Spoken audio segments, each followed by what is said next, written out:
Hai Budis, hari ini aku mau bikin kue kebanggaan kampungku, kue tat. Rasanya manis, bikin lagi. Kue ini bukan cuma enak, tapi juga punya cerita. Biasanya disajikan di hari-hari besar, terutama saat lebaran. Teksturnya lembut, isian nanasnya wangi, dan manisnya pas banget. Jadi, kalau kamu lagi cari ide kue tradisional yang beda dari biasanya, ayo kita gaskan ke toko Bunda guys. Tonton sampai selesai ya. Langkah pertama, siapkan wadah, kemudian pecahkan 2 butir telur. Di sini aku pakai 1 butir telur ayam dan satu lagi telur bebek ya. Kemudian kita tambahkan gula pasir. Ini gula pasirnya aku haluskan menggunakan blender. Kemudian kita kocok pakai whisk. Kocok hingga gulanya larut, nggak mesti mengembang. Setelah itu kita masukkan margarin. Kocok kembali hingga margarinnya tercampur rata. Oh ya, untuk takaran resepnya teman-teman bisa lihat di deskripsi ya. Setelah adonan tercampur rata, masukkan soda kue, baking powder, vanili, dan juga garam. Kita aduk kembali sampai soda kuenya tercampur, kemudian kita tambahkan santan. Kita masukkan santannya secara bertahap, lakukan hingga santannya habis. Setelah semuanya tercampur dengan rata, kita masukkan lagi tepung terigu secara bertahap juga, dikit demi sedikit. Dan jangan lupa tepung terigunya diayak dulu biar tidak bergerindil. Nah, ini kita lakukan sampai tepungnya habis. Ini warnanya agak pucat, aku mau nambahkan pewarna biar sedikit cerah ya. Tambahkan 3 sampai 2 tetes. Ini aku pakai warna kuning. Kita aduk sampai adonannya juga tercampur dengan rata ya warnanya. Nah, hasilnya seperti ini. Kemudian adonannya kita resting dulu atau kita biarkan dulu. Kita tutup dengan kain atau serbet kurang lebih 10 sampai 15 menit. Sambil menunggu adonan di resting, kita siapkan selai nanasnya. Di sini aku punya 2 macam selai nanas. Yang sebelah kiri itu untuk nastar, yang sebelah kanan adalah untuk kue pie atau seperti yang kita masak ini ya. Dia lebih cair atau tidak terlalu kental. Nah, kita masukkan ke piping bag seperti ini.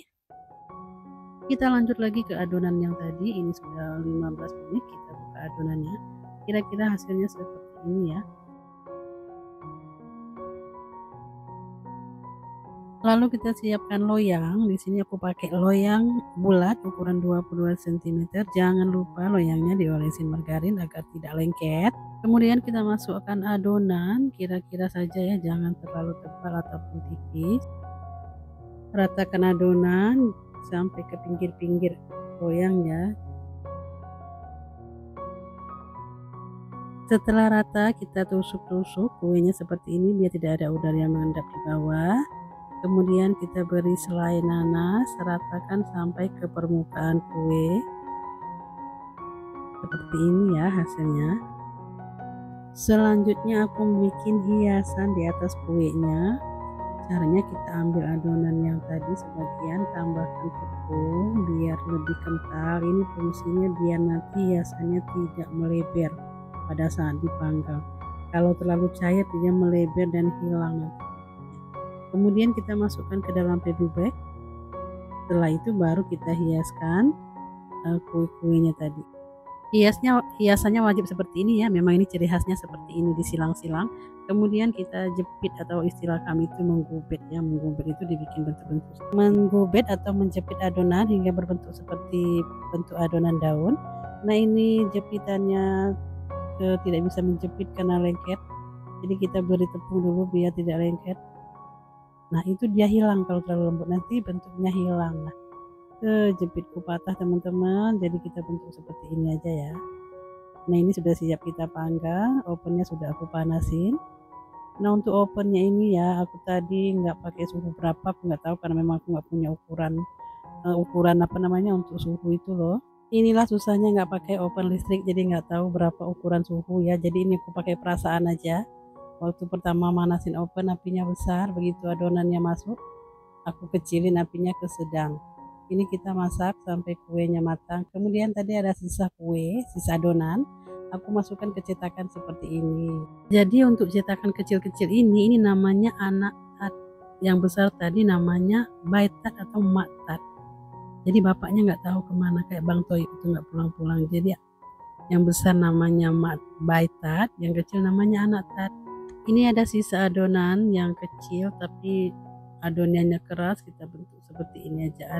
Punya cetakan nastar nanas jumbo. Kemudian ini kita panggang ya. Beberapa menit kemudian kue tartnya matang teman-teman. Ini aku masaknya kurang lebih panggangnya itu 60 menit ya. 30 di bawah taruh, kemudian pindahkan ke atas, serat atas 30 menit. Nah kita balik ya. Ini teman-teman kalau ada udara yang ngendap itu dia jadinya kayaknya gini menggelembung ya.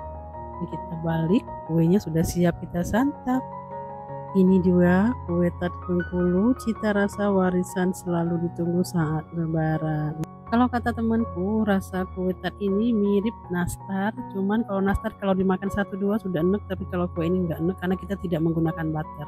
Videonya cukup sampai di sini teman-teman, jangan lupa dicoba, jangan lupa like dan subscribe juga. Masak sederhana, rasa luar biasa. Sampai ketemu di menu berikutnya. Assalamualaikum, bye-bye.